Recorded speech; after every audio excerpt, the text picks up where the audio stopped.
Yo, this hot, this the spot, there it is, pod.com. We're interviewing the best comedians, so tune in quick and get your ears receiving them. We talking about life and life to stream right to you, from the microphone right to your home, dude. Side note, this might get embarrassing, but no, don't sweat, yo, cause there it is.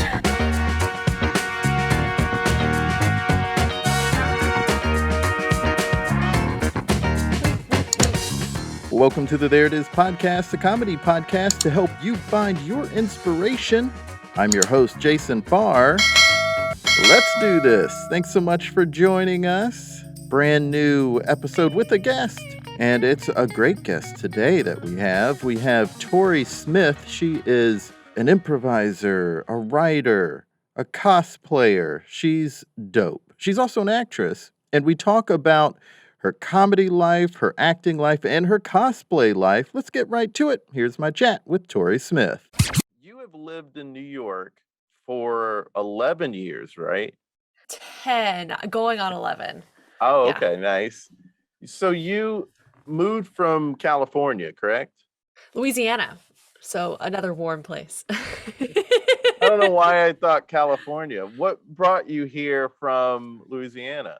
I wanted to do musical theater, and so right out of high school, I was like, well, let's go, and came straight to New York to do musical theater school. I said, baby, I just want you back, and I want to stay. Oh yeah, I'm walking on sunshine. Whoa, I'm walking on sunshine. Whoa, walking on sunshine.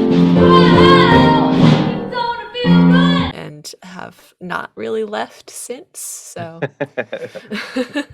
So you were a high schooler, already interested in performing, already doing performances, and so you went off to college to do it, and that college just happened to be in New York City.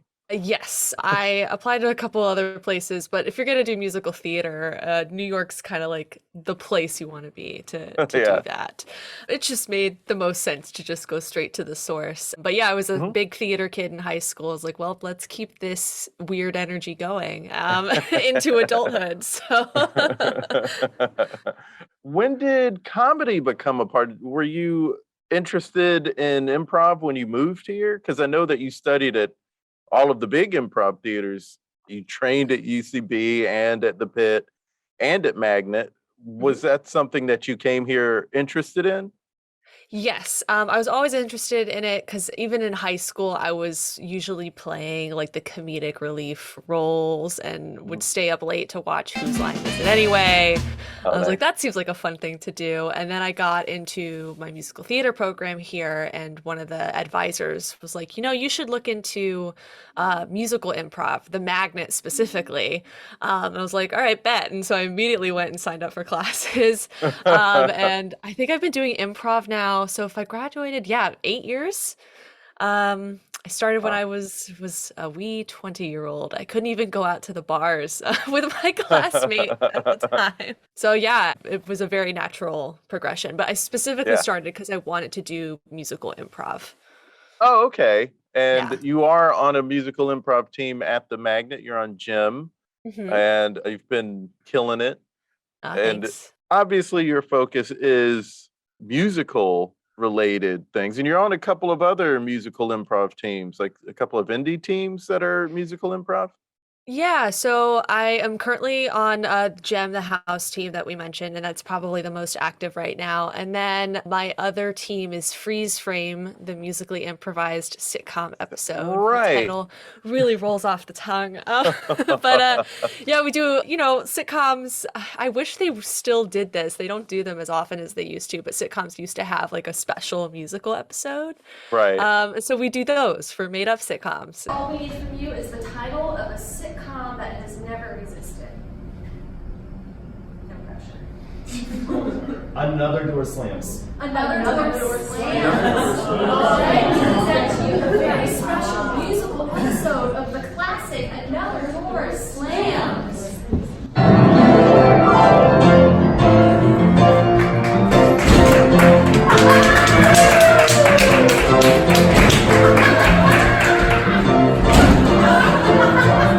Well, here they come, customers.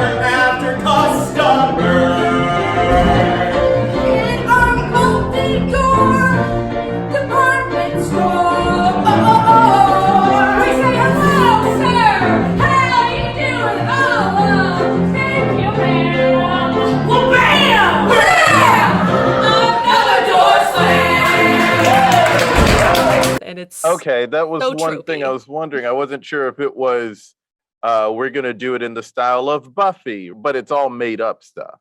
Yeah, all made up. So we'll Okay. get the suggestion of a sitcom that's never existed and Ah, then make genre choices. So like we've done one that's like a hospital sitcom, very Scrubs-esque. I think we've done yes, something Buffy-like before.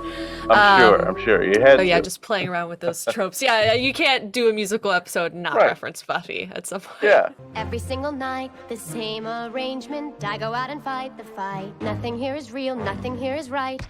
I've been making shows of trading blows. Nothing seems to penetrate my heart. This is definitely the scene for it. Someone's going to a musical improv show that is sitcom based. They're gonna want some Buffy. A little dash of Buffy. I gotta say, I love the Scrubs reference though, because that was my show when it was on. And I was just thinking about their musical episode because there are certain shows that I felt there was a natural way of doing it. Like Buffy didn't need to explain why they were doing a musical episode, but most other shows had some sort of explanation that didn't necessarily fit the genre of the sitcom. But Scrubs did such a great job fitting it because they were like, well, here's an actual medical condition. And we're just going to give some character that so we can do this episode. And it worked. It worked real well. How many fingers do you see? Call 911 emergency. Why are you singing? Wait, why am I singing? I'm feeling carbonic acid. What's going to happen? What does the future hold? And will I be alive tomorrow? What's going to happen to me? You're going to be okay. That's what's going to happen. Plan for tomorrow. 'Cause you're going to be okay. Everything's okay. Everything's okay. Right here we will stay. Plan for tomorrow. You're going to be okay. Oh, I love that musical episode. Yeah. It's probably in my top musical sitcom episodes of all time, the Scrubs one. Same, but I'm biased to the show because it's my favorite sitcom. It's also a very solid show. Right. So with comedy, what is your sort of brand? I mean, obviously musical is a thing that you love to incorporate with your comedy, but is there a certain kind of comedy that you prefer, or are you more of a Ooh. physical comedian, or what would you say? I guess my personal style, I feel like this gets brought up in improv a lot, right? Love the types of players. You've got like the ninja player, you've got The your pirate. pirate, and the robot, I guess, is Robot. the third one. Yeah. My style is definitely more towards the ninja side of things. I Ah. really like playing support and then jumping in with like, here's a zinger, and then I'll let you guys continue.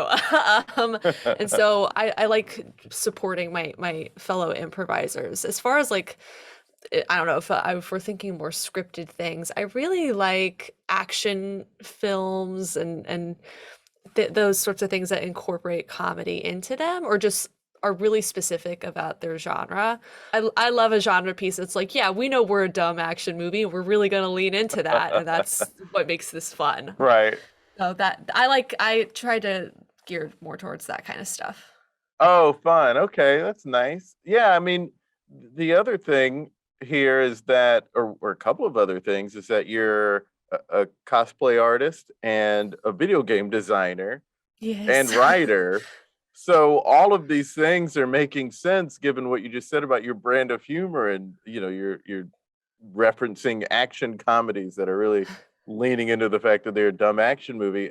That really all works well together. When did you start getting into cosplay?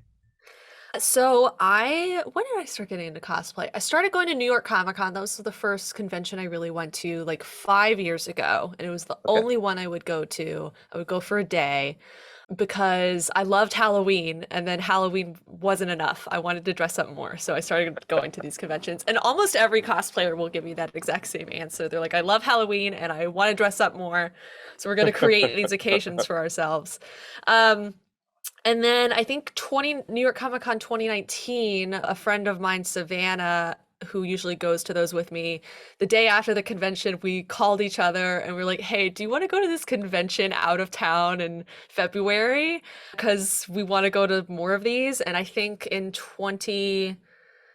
2019, I went to 4 conventions, and I think I turned out like 11 new cosplays that year, which is insane. Please don't Oh. do that. But It's got to get expensive.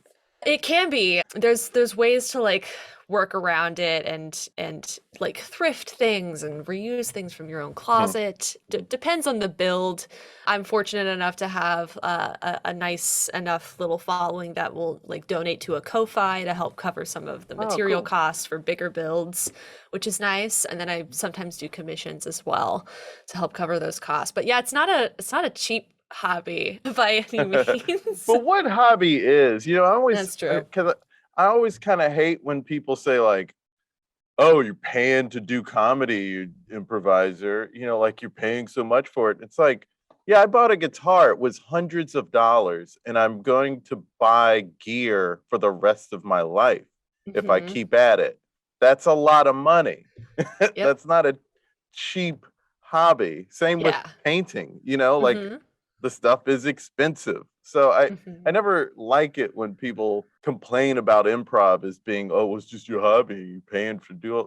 Yeah. So is that basketball rec league. They're Mhm. paying a lot of money to do that. Pretty much. Can we just have fun? Isn't that normal to have fun and pay for that? Mhm. I'm totally with you. It makes my brain feel nice, so I'm gonna keep doing Right, it. right.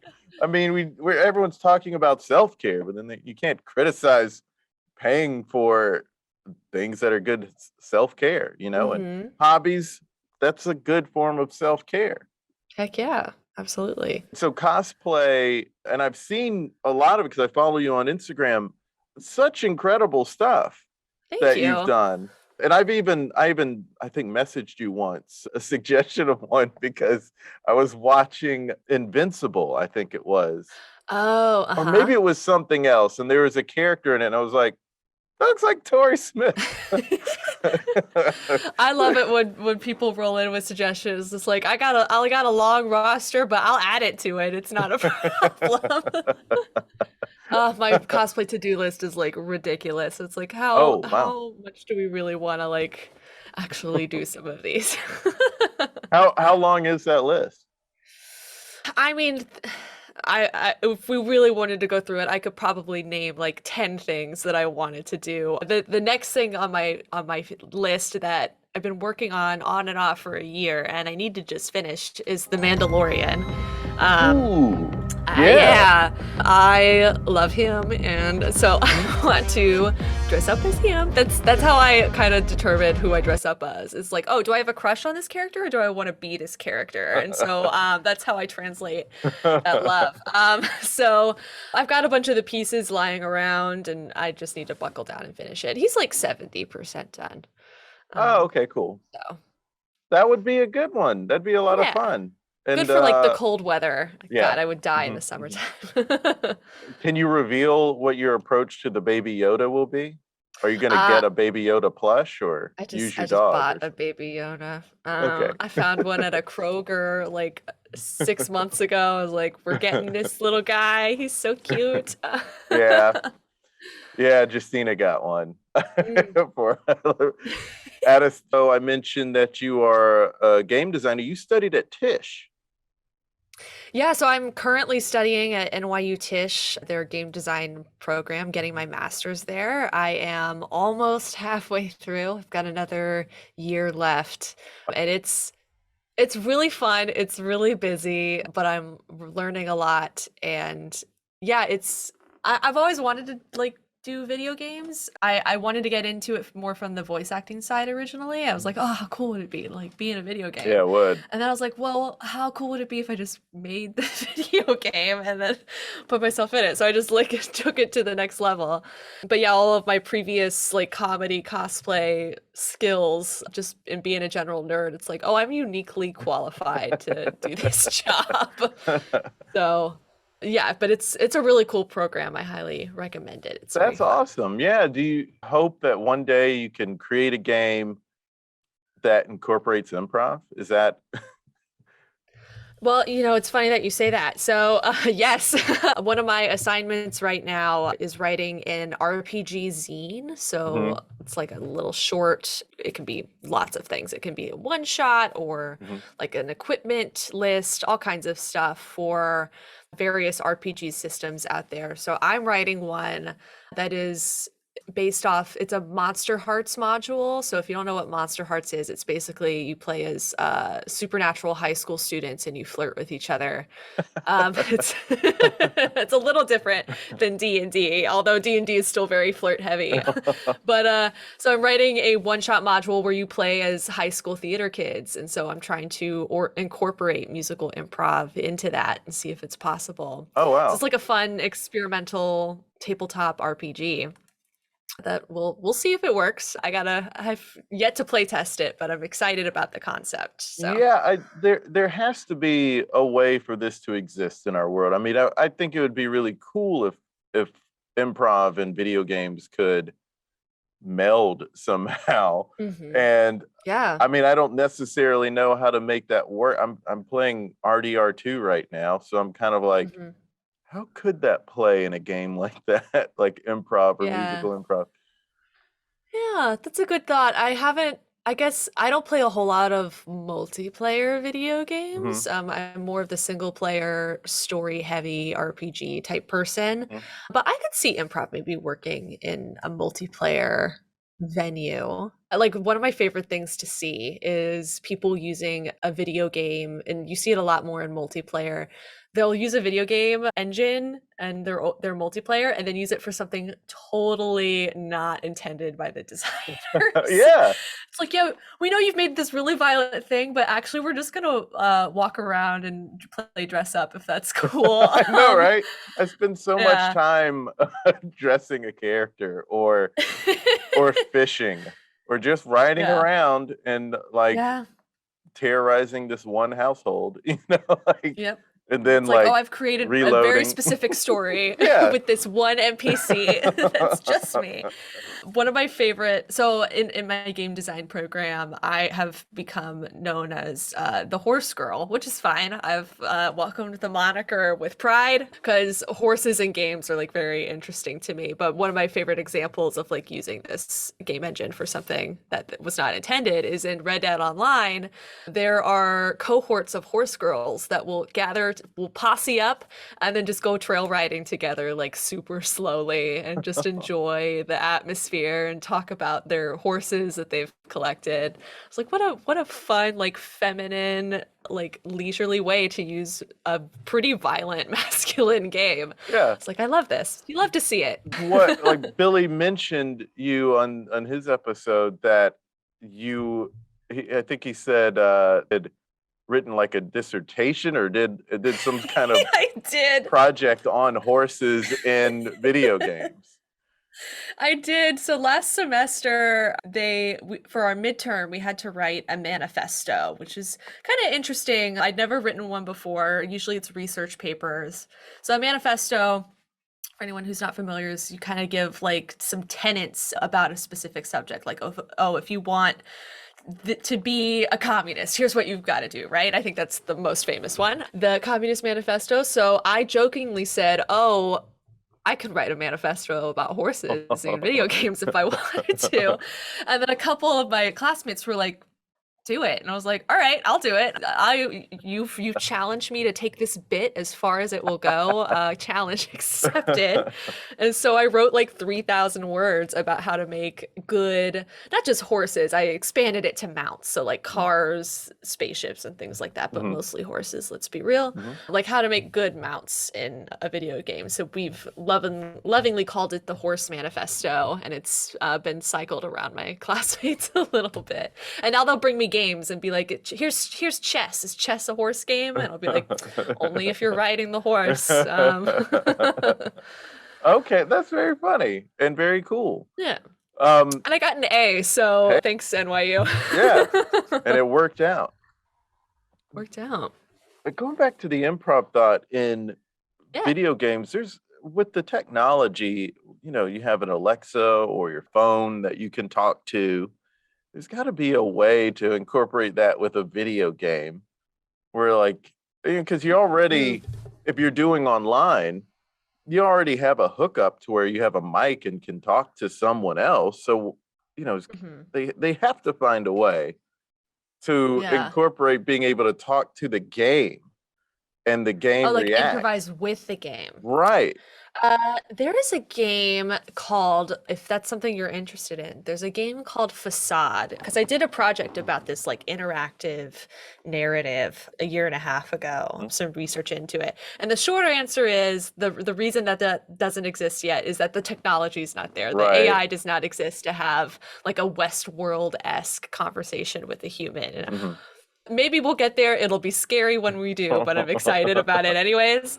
But there's a game called Facade that is heavily referenced in like improvising with video games, where you can type pretty much anything into the field and you're interacting with a husband and wife, and the AI of those characters will do their best to have a reaction to whatever you've typed into the thing. So the premise is they're having an argument, so you can like I've seen a lot of playthroughs where people start like hitting on either partner and they get really upset. So that's a good game to reference for that sort of thing. But yeah, short answer, AI is not there yet.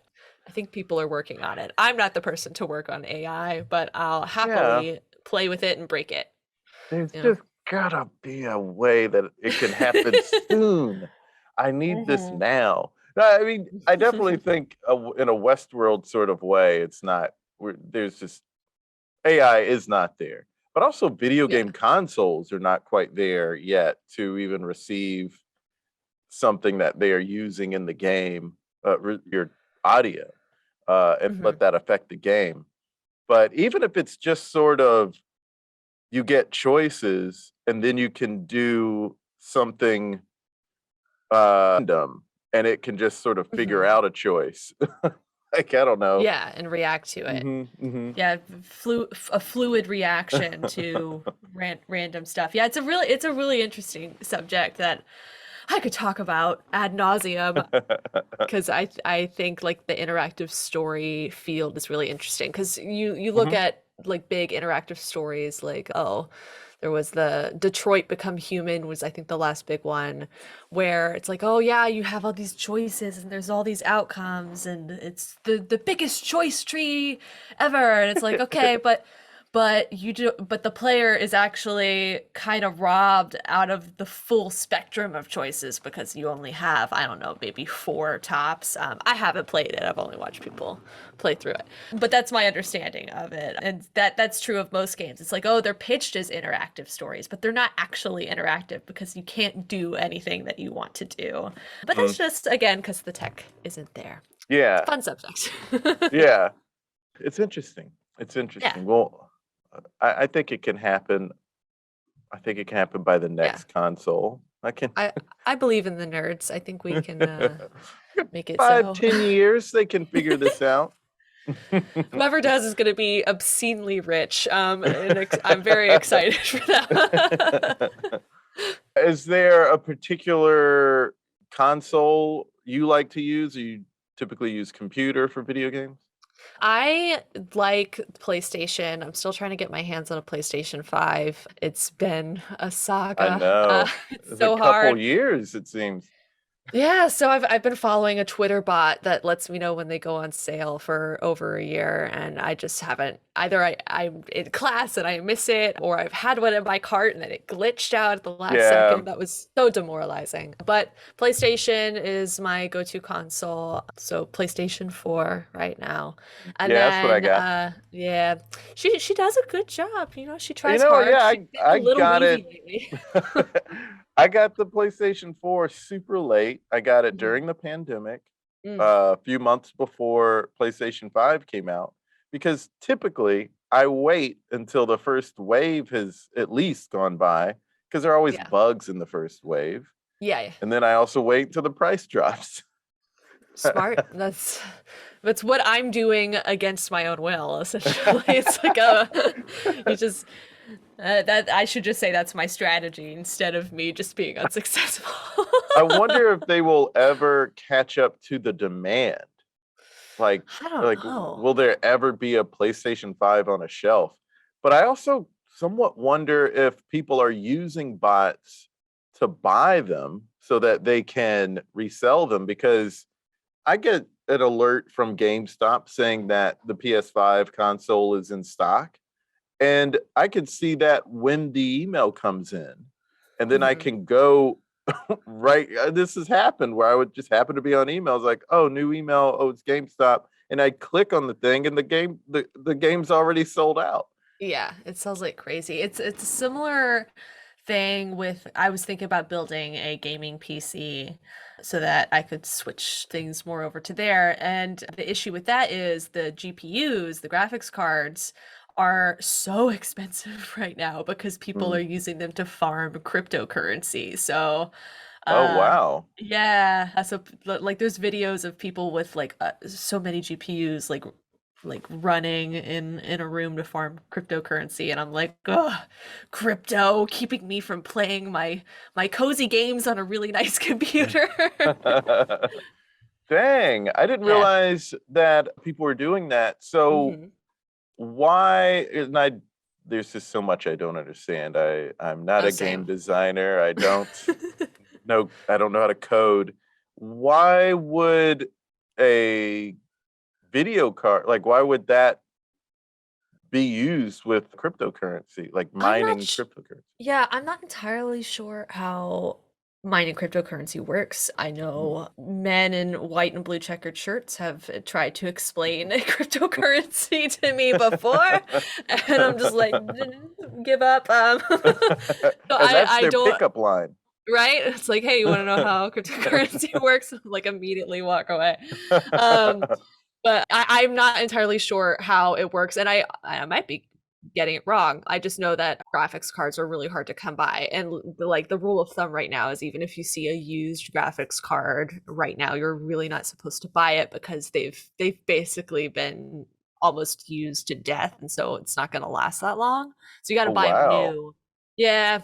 So I don't understand how the machinery works. For me, crafting so much is like, yeah, I could tell you how to build armor out of floor mats, no problem. But if you ask me like how computers work, I would have to do a lot of Googling, which I think is true for a lot of game designers. So I don't feel too bad about it. Mhm. I'm not huge on the programming coding side of things anyways. So you don't have to be a big programmer to design games if that makes anyone feel better. Oh, okay. Okay. Yeah. Maybe one day I will take a class at Tisch and learn to create an improvised video game. I'm stuck on Pitch it. Pitch it as your thesis. it.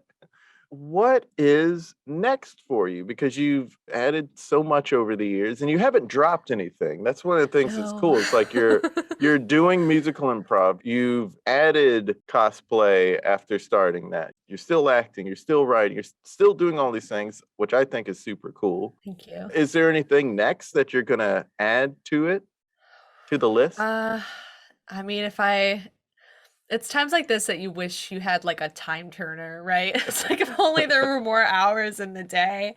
I mean, once I graduate, we'll kind of see where I go from there because I would like a job, which would be great, right? So other than that, like getting a job somewhere, hopefully in New York, but maybe other places in the world. We'll see what happens. But I have no intention of like slowing down on any of the things that I've grown to love and Right. adore. And it sounds like the things that you've always been passionate about, you just followed more and deeper. It wasn't that some new random thing came up. You were kind of always interested in the things that you're doing. Yeah, it's been cool to see how I can channel previous experience and previous interests into the new things, like the video Mhm. games. Like I think back, my sister asked me this the other day. I had family visiting in town. She's like, "Oh, 10 years ago, you're a video game designer now. You're in school for video game design. 10 years ago, you were doing musical theater. If 10 years ago, would thinking now, would you have changed? Would you have not done that and just gone into video game design?" And there's a lot of it's a hard question to answer because 10 years ago, video game design like was not really a thing. Where would I have gone for that? I would have had to go into computer science and then figured it out from there. Right. But I also wouldn't have all these interests if I hadn't done that. So I was like, probably Mhm. not. I probably would not have changed anything because Right. the world was so different. But yeah, it's been like an interesting 10-year journey of like the 10 years of my adulthood. Be like, yep, we're gonna start funneling things into this really focused nerdy career path. Well, it's awesome, I think. I think it's really Yeah. cool and I think encouraging to other people. Well, You know, thanks. like it's yeah, for sure. I mean, to keep going through and forward with your passions and Yeah. trying new things with it.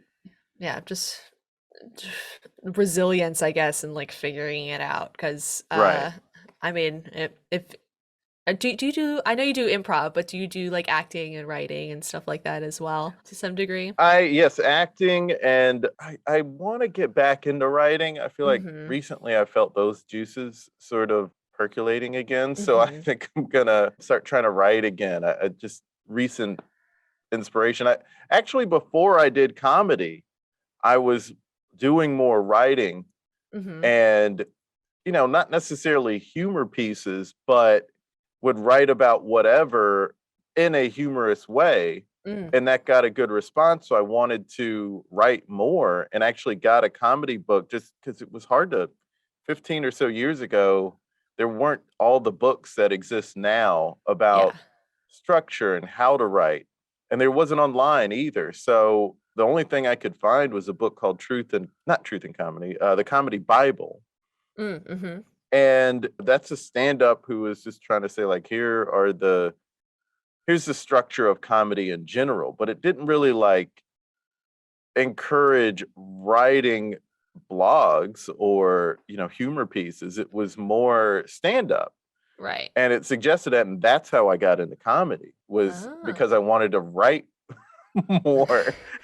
But ironically, I ended up just writing more stand-up and then doing Uh-huh. improv and stand-up and then moving here and just mostly doing improv. But I'd like to write more Mm-hmm. and have been able to read more about writing Yeah. and how to punch up your writing and put out a good piece. So I'd like to do that. I don't know how to necessarily use it in this day and age because I don't know, There's so many venues for it, and so then there's many venues. so many venues, and there's so much like pressure for like that whatever thing to be quote unquote successful. It's like no, just put out whatever you Yeah. wanted. I felt that way a lot. I got that way. I do a lot of like TikTok. I think it's a really interesting Yeah, your TikTok's platform. great. Oh, I am so sorry. I didn't realize this was a formal event.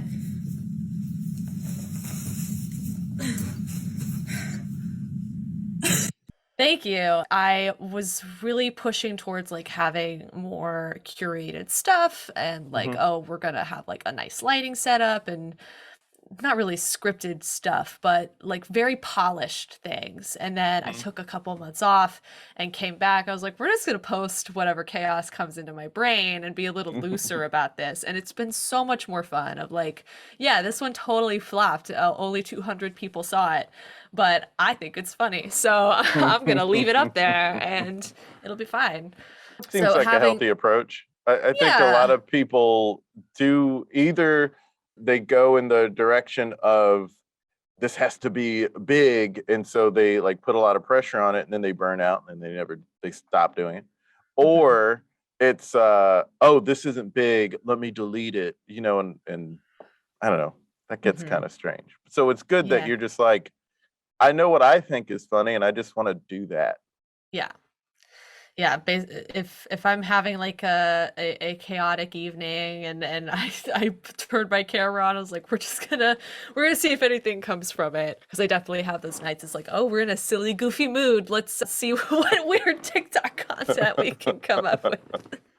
I don't feel like I have the right, I don't know what it is about me, but I feel like my TikTok ideas are few and far between, and they're probably not great for TikTok even. Like they're just More silly Vine jokes. energy, or I guess it's like, I feel like with TikTok, it has to, the visual is almost just as important as what it is you're saying. And I guess I want to focus more on what it is I'm saying. mm-hmm. And I don't know if TikTok is the venue for that. But what is the venue for that? I don't know. Yeah. Gotta make your own platform, I guess. That's the answer. So I've gotta get into game design so I can create this improv video game. And I've got to make my own platform. That's visual, but still mostly verbal. Yeah. So actually, I've changed my mind. You do have a lot of programming needs in your future. Let's talk about, you mentioned, the pressure that people can feel about putting out stuff, putting out content or making things. Let's talk about that, because so many people at the beginning of the pandemic, because they people in our world, our improv and comedy world, they wanted to put stuff out. They couldn't do anything, and they still had those creative juices flowing. So they went to online, and they maybe created a podcast or wanted to do an online sketch show. There were so many online comedy shows in the first 6 months of the pandemic that did not exist by the end of a year into the pandemic. Yes. And I'm sure there are a million different reasons as to why, but I think some of it does have to do with maybe the pressure that we feel, or maybe even put on ourselves, to do this sort of stuff. Yeah, I think I participated in a lot of those. I helped tech a lot of those, and I think 6 months in to the pandemic, the novelty of that had worn off, right? No one wanted to, like, maybe people enjoyed performing in them, and I'll still occasionally perform in them. I think I performed regularly in them and tech them for the whole time, but people stopped showing up to watch them. And then it sort of started to have that feeling of like, oh, we're performing in the empty basement of the pit now to the team that's opening for us. So it became more like you're performing for yourselves, which, while still fun, is not as satisfying, right? So I think that is a big reason for it. And then, yeah, when we got even the littlest taste of freedom and going back outside, I think and performing in public, I think people really jumped at it. It's like, yes, 100%. This is a fun, interesting era of comedy that was short-lived, and maybe it'll make it in a history book someday, but let's get back out there. So when I was teching it and stuff, I very much went into it of like, this is not going to be, like, even when the pandemic is over, if the pandemic is ever over, this is not going to be a long-lasting, sustainable thing. It's just fun for now. That's a very good point, that there was a sort of novelty for it at first. And there's so many things to it. Like, for one, the first couple of weeks, we thought this is temporary. And then there was, okay, it's not temporary. It's not a month-long thing. This is going to last the rest of the year. And so there's that depression and grief over that, but then also trying to make the most of it. And then, yes, also the novelty of it sort of wearing off, but maybe just the like depression of it all, I think, wore people down, because coming back to live shows, especially after we had that taste, last year before Omicron Mm-hmm. of, hey, we can do this again. There are like barely any new cases.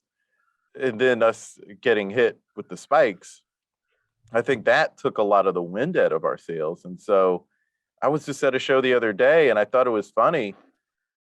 I thought it was really good. And I realized during it, I'm not laughing out loud as much as as I'm thinking the stuff is funny. Like Uh-huh.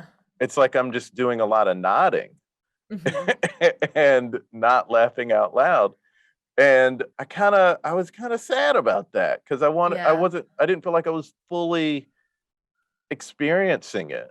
Do you think that's something that I've caught myself doing as well? And do you think so what I have to do is be like remind myself to laugh out loud because I do actually think it's funny, but it's like no, we're here in person and we need to show that physical audible support. So do you think it was because the show was not funny in a LOL kind of way, or was it just your like pandemic conditioning of being like, oh, I'm watching this on my screen and I just want to go, huh, and then like that's like because you're not Well, laughing for another physical person. I think it was I think it's that because when we came back before the holidays, I was laughing out loud at the shows, Mm, and some of that was the excitement of being back.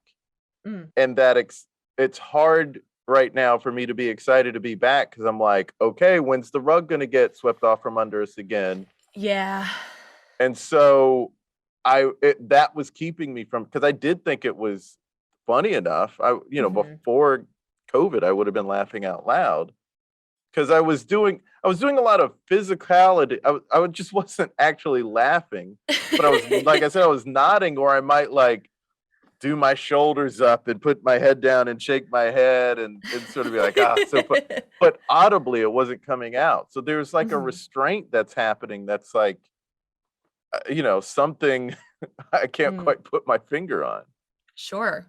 Yeah, no, I get that. I'm hopeful that we don't that the other shoe doesn't drop at Yeah. least for a little while. I don't know. It's gonna start getting warmer. People will get to go outside more, and maybe things will be nicer. I don't know. I'm Yeah. like ready to live again. Me too. I think we Yeah. all are. We all are ready to live again. And now it's sort of like, I don't know. I think there's Yeah. some unresolved stuff to deal with. So that Hmm. that we need to deal with in order to feel like we can live again. Yes. Live, laugh, love. I couldn't help but think of that TikTok of somebody. Did you see this? This went viral, but Probably. I'm on TikTok a lot. Too much, it was like a honestly. year or so ago where somebody was looking, they were like in a house where someone had live, laugh, love on just like all Everywhere? over the house. Yeah. And so they were singing a song of you gotta live, laugh, love.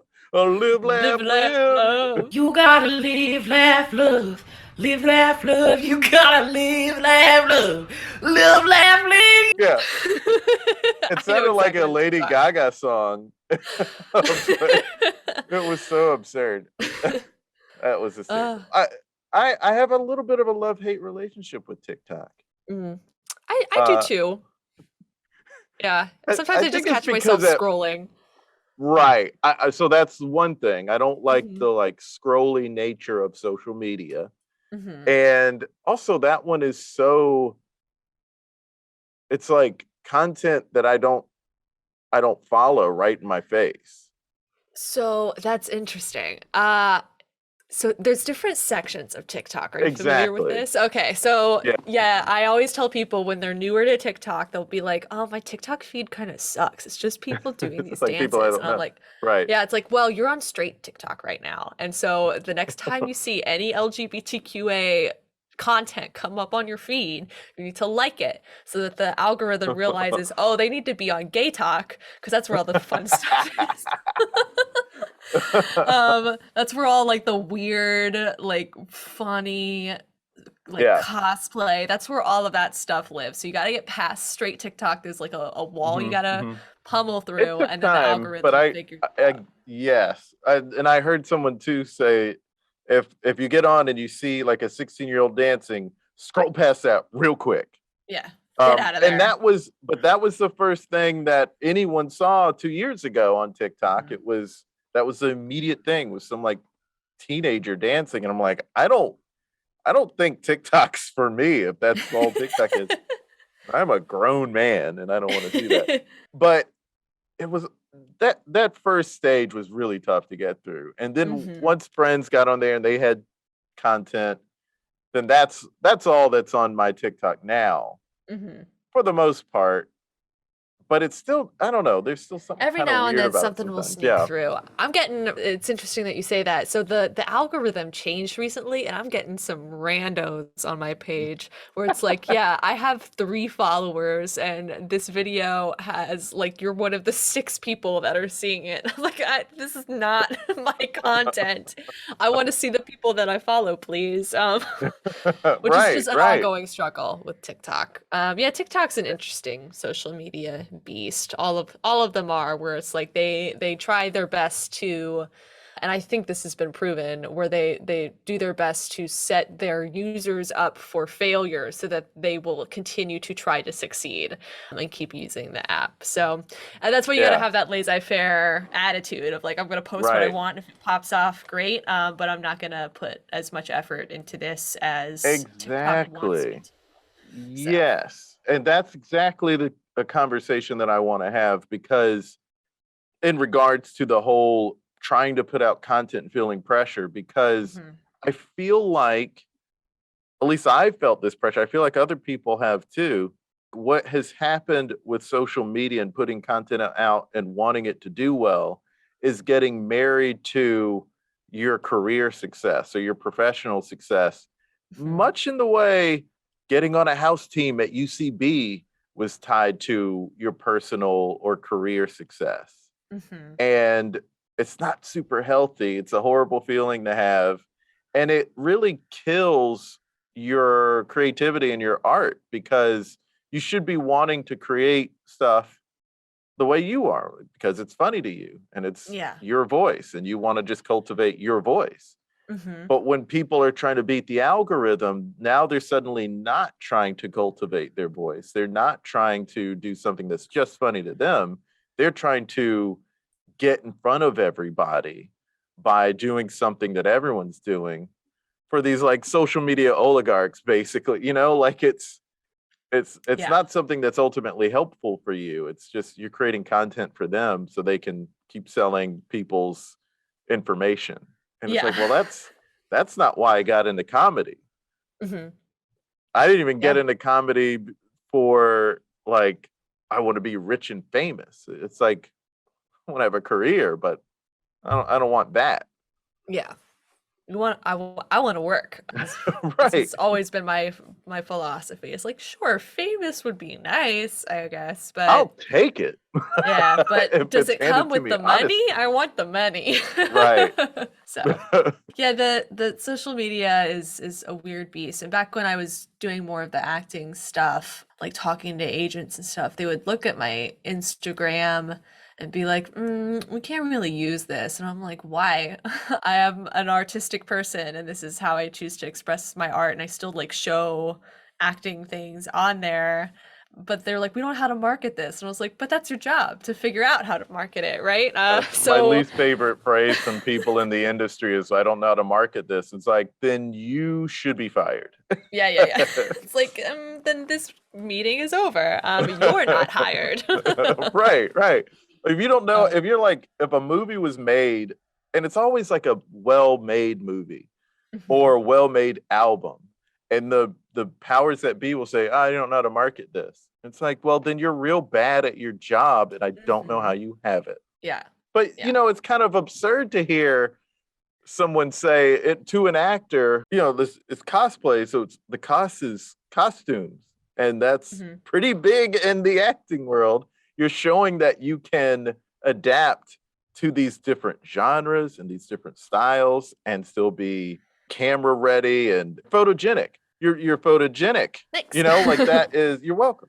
That is the job. That's the thing. That's such a huge thing. So it seems like a no-brainer to Yeah, look at your Instagram and say, oh yeah, she could do this kind of role or that kind of role, and she's very adaptable. Yeah, I always thought it was really mind-boggling how those conversations would go. I remember I had a conversation, I'm not gonna say who they were, but it was like an agent that I was meeting with, and I went in and like let them look at my resume, right? And we've been talking about it the whole time. I do a lot of stuff and I enjoy those things and I work hard to be good at those things. So I went in, I was like, here's all the stuff I can do. And she's like, it's too general. It seems like you don't know who you want to be. And I'm like, what? It's such a specific and unique voice. You clearly know who you are. And I was like, okay, so we're not gonna work well together. I'm gonna go. Like I straight up They like must have been left the old meeting. or just, oh, that's They were weird. old. They were in their, they must have been in their 50s. They big boomer energy for sure. Yeah. I was like, okay, cool. So I'm gonna like bounce because this is definitely not gonna work. But yeah, I've noticed that from several people, like representation in that age group.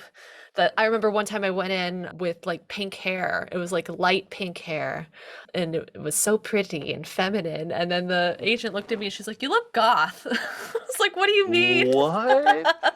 She's like, "Yeah, you got pink hair, you look goth." And I was like, "What Do you know about?" what goth is? I know. I said that to her. I was like, goth is usually like dark hair. What about like light frilly pink says goth to you? So it's just like overcoming the generational gap of like the way that the youthful people like to express themselves these days. It's funny to I am watch. dumbfounded. I was dumbfounded during that. I couldn't believe Yeah. that. Yeah, fun industry stories. Yeah, I've heard a lot of bad industry stories or weird industry stories like that where They're it's always like, fun to how trade. do you, like, you talk to someone and you're like, oh, I don't know who that is, and it's like they're on the Daily Show, or it's just sort of like, how Yeah. do you not? How are you in the city in entertainment and you don't know someone at one of the pinnacles of the Mhm. comedy world on television? I don't know. Yeah. It's bizarre. I'm still kind of dumbfounded by that. It Like, was a very weird pink interaction. hair. It was very goth. Very goth. I don't know how to market that. I was like, great. Take a drink every time management says, I don't know how to market that. Yeah, you might need to definitely bring alcohol to to these meetings just to like settle nerves. Well, good on you, because I would have sat through that meeting. Mhm. My dumb ass would have been like, okay, Jason, maybe you can make this work. And I would have screwed myself over trying to make that work. And I think Yeah. good on you for being aware enough of what your needs are and the fact that they weren't going to be able to supply you your needs. Yeah. Like I definitely like I completed the meeting, but at the end of the meeting I straight up was like, so this isn't gonna work out. Mhm. Thanks for your time. Like I was very polite about it. Mhm. And all of those because I'm a good Southern girl and you got to be polite Yeah. about everything. But that almost makes it like hit home harder, right? Like, oh, I'm gonna be so sweet while I mildly insult you. That is a thing though, that I guess they call it like New York nice. They'll tell it to you like it is, but they're not like putting too much salt on it. Like Mhm. it's like, well, okay, it's as nice as you can be while you go about your day. Yeah. And then Southerners, it is like, I'm gonna sugarcoat this honesty Mhm. and then just like get out of here. Yeah. That's definitely how I operate. Although I have noticed like I've gotten a bit harder in my New York years. Oh yeah. Like yeah, I mean, I came up at 18. I was a very different person at 18. I was so quiet. And I talk to people now and they're like, I would never believe that in my life, that you were that shy. I was like, no, I was shy Wow. trying to be a performer.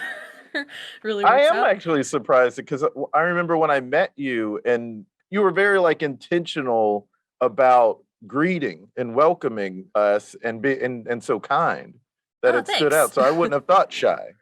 Yeah, no, but I was so shy and was just like the opinions that people had around me. I was like, yeah, okay, I'll go with that just so I have friends. And then I actually, when I got into the improv community, that's when I truly cannot thank the improv community in New York enough, because that's when I started like growing up. I think it's like, oh no, these are like, I'm out of my little musical theater bubble. These are people with lives who enjoy comedy. Their careers and lives might not necessarily revolve around it.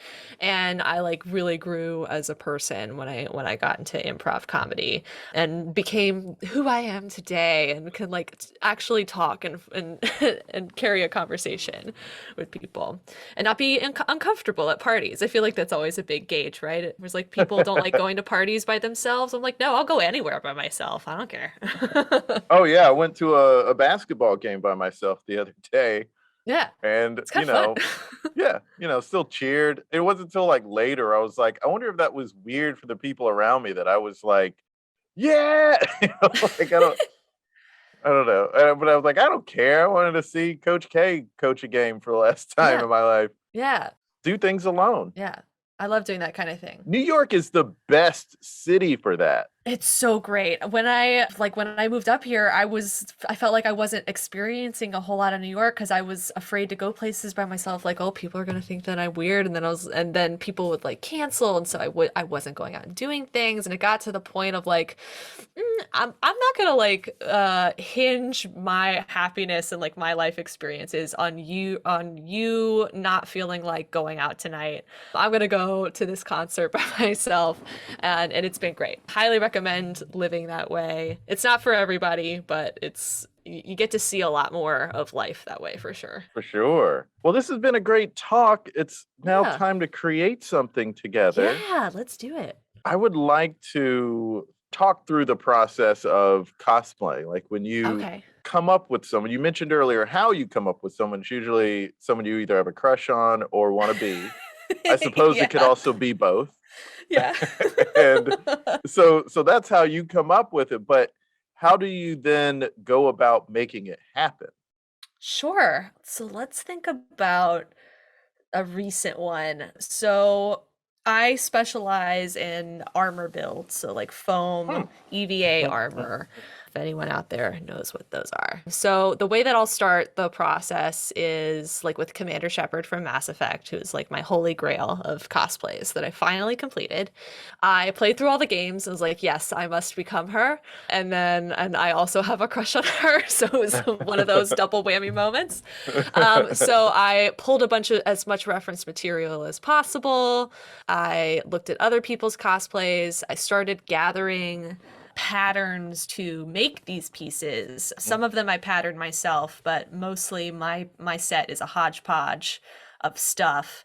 And then over the course of a year and a half, started chipping away at it. I feel like time is the biggest thing, right? You want to make sure you give yourself a lot of time to do things the way that you want to do them. Because I did my knight Elsa, my medieval knight Elsa, and I did that in 2.5 months, and that was really tight.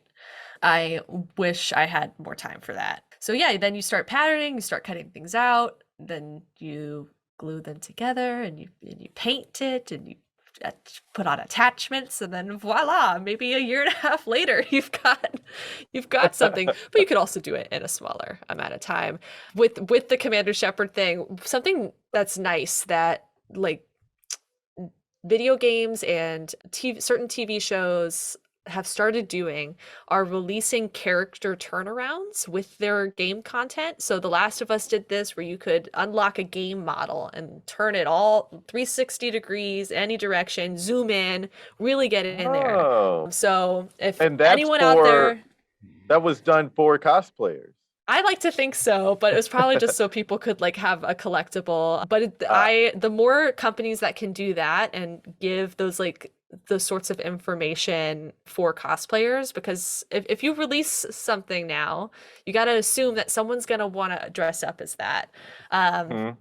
So thinking about how to make that as easy as possible. And then with the Commander Shepard thing, so I finished Commander Shepard in early October of 2021. And then in November of that same year, BioWare finally released character turnarounds for all of their characters. I'm like, you gotta be kidding me. I did all of this research on my own, and then you just drop this willy-nilly. How dare you? But it is very useful. So yeah, just truly like giving yourself as much time as possible and being okay with, like, I just did Vi from Arcane a week and a half ago, and I wanted to do her for convention sooner in the year, but she wasn't done. And I was like, you know what?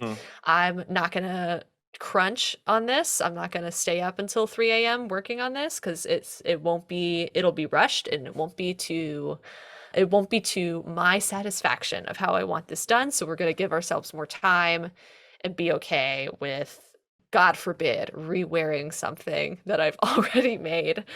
So yeah, is there a character that you would love to cosplay?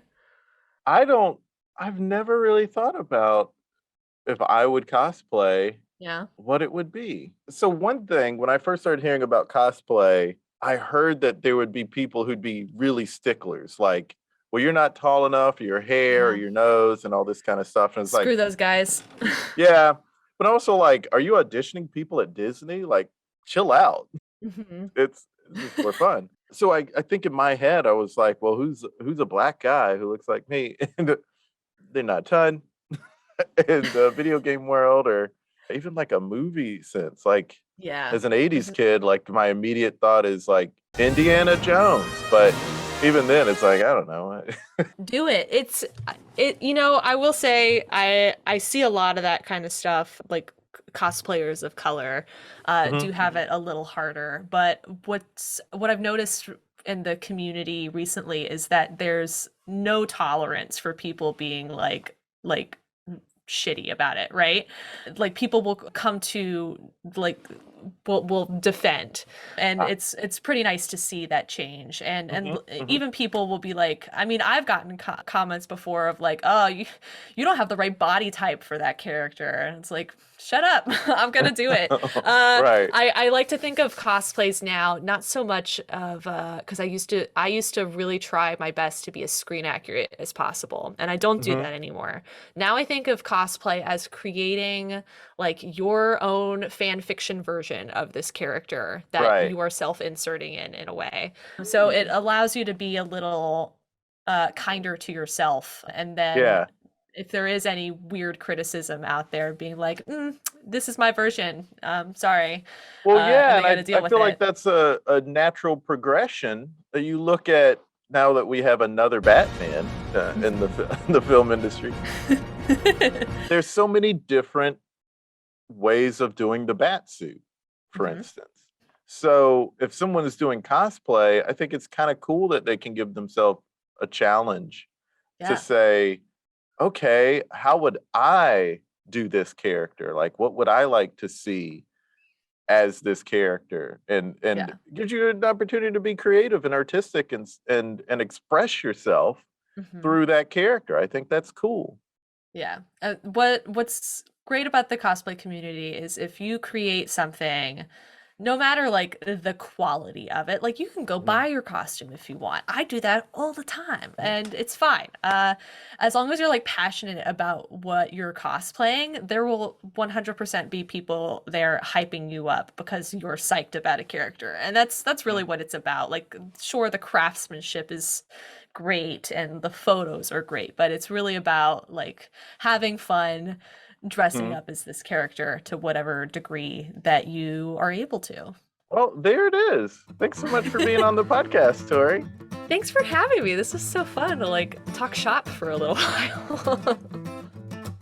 I sure hope you learned something from hearing us talk a little shop. You can follow her on Instagram, Twitter, and TikTok at Worldwide Blonde. She also has an itch.io page, worldwideblonde.itch.io, and she's part of a D&D podcast called Bad Guys and B-Sides, which includes a previous guest, Aaron Gold, so check that out. Be sure to follow us on Twitter, Facebook, and Instagram at ThereItIsPod, and also check me out on Twitter at JasonFarJokes and Instagram at JasonFarPics. Also subscribe to our comedy lifestyle newsletter and support us if you can. We have a PayPal and a Patreon. Go to thereitispod.com for newsletter and support info. Links in bio. Until next time, be good to each other. The music for the theme song was created by Neil Brooks. The rap was written and performed by Nick Acevedo. The logo for There It Is was created by Jeff Prater. The There It Is podcast is produced by Jason Farr.